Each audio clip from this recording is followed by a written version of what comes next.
நான் SAS Vidyalaya CBSE secondary school படிக்கிறேன். இது விவசாயிக்குலாம் சோலார் பிளானர் மிஷின். நான் விவசாயிக்குலாம் ரொம்ப யூஸ்ஃபுல்லாக இருக்கும்.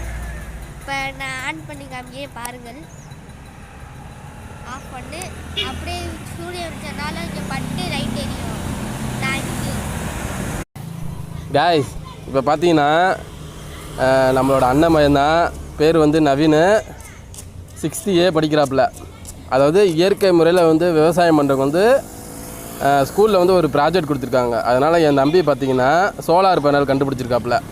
அழகாக இருக்குது. சோலார் பேனல் எப்படின்னா சூரிய ஒளி மூலியமாக வந்து லைட் எரியுது எப்படின்னு அவருக்கு ப்ராஜெக்ட் கொடுத்து இவர் செஞ்சுருக்காப்புல. பாருங்கள் எவ்வளோ அருமையாக செஞ்சுருக்காருன்னு. சுவிட்சு போகிற தம்பி பாரு, சுவிட்சு போகிறாரு, எவ்வளோ அருமையாக வந்து எரியுது பாருங்கள். இது சூரிய ஒளி மூலியமாக எரியும் லைட்டு. இந்த கண்டுபிடிப்புக்கு வந்து இந்த பையன்தான் பாருங்கள். இவர் பேர் வந்து நவீன். இவருக்கு ஒரு வாழ்த்து சொல்லுங்கள் காய்ஸ்.